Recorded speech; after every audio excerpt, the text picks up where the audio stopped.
अब मेरा सादर अनुरोध राज्यसभा में नेता प्रतिपक्ष श्री मल्लिकार्जुन खड़गे जी से कि वे अपना संबोधन प्रस्तुत करें।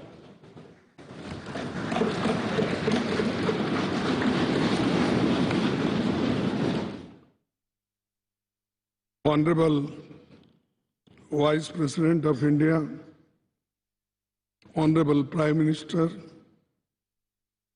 Honorable Speaker Lok Sabha, Honorable Leader of the Rajya Sabha, Honorable Sri Adiranjan Chaudhary ji, Honorable Minister of Parliamentary Affairs,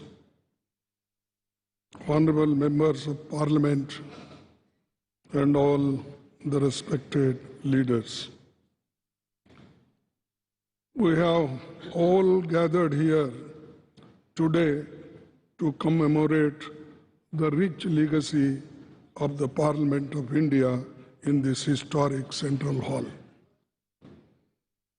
When we talk about Indian parliamentary heritage, the hallowed precinct of this Parliament House and the Central Hall, where we have gathered today, hold a very special significance. The Constitution of India is the bedrock of Indian democratic polity.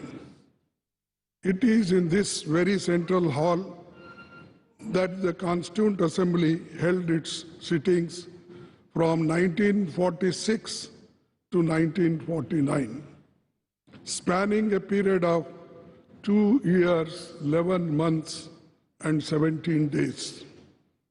Today, we humbly recall the phenomenal contributions made by Dr. Rajendra Prasad, the first President of India, Pandit Jawaharlal Nehru ji, the first Prime Minister, and architect of modern India, Sardar Vallabhbhai Patel, the first Home Minister of India, and Dr. B.R. Ambedkar, architect of Indian Constitution.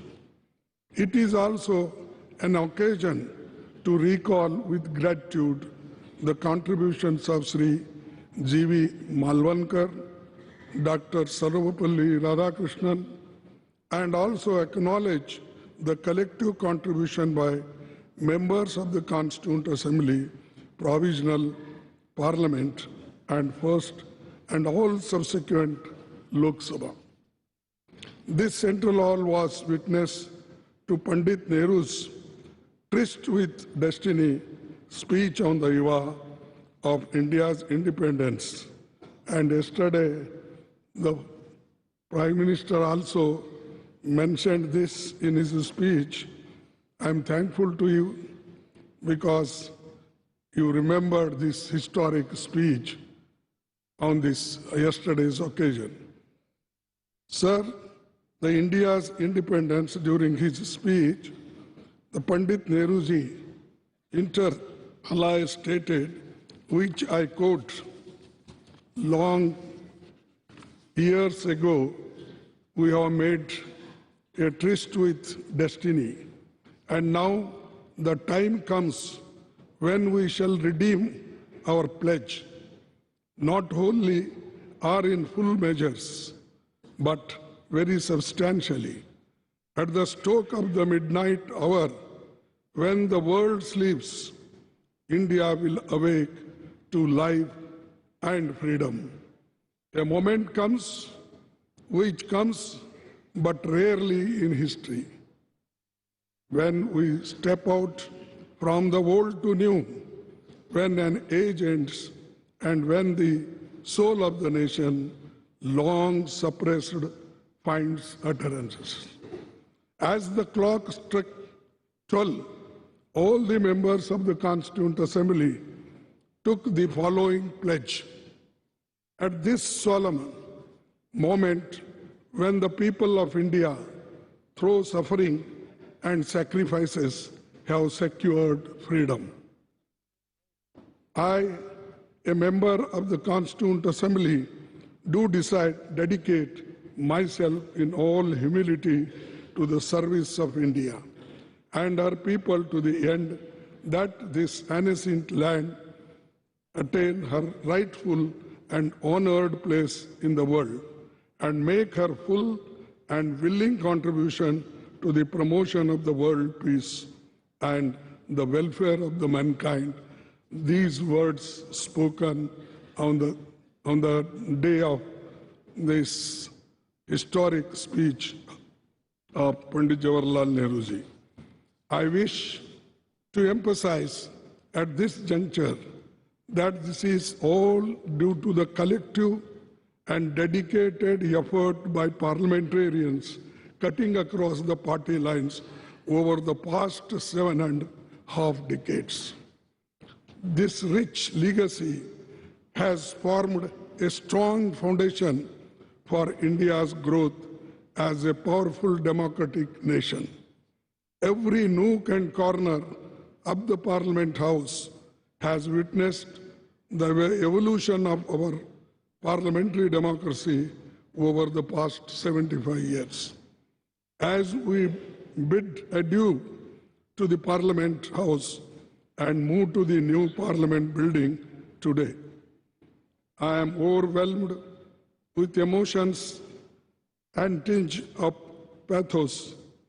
We would, of course, be continuing our parliamentary duties in the new Parliament building, but will miss the Parliament House.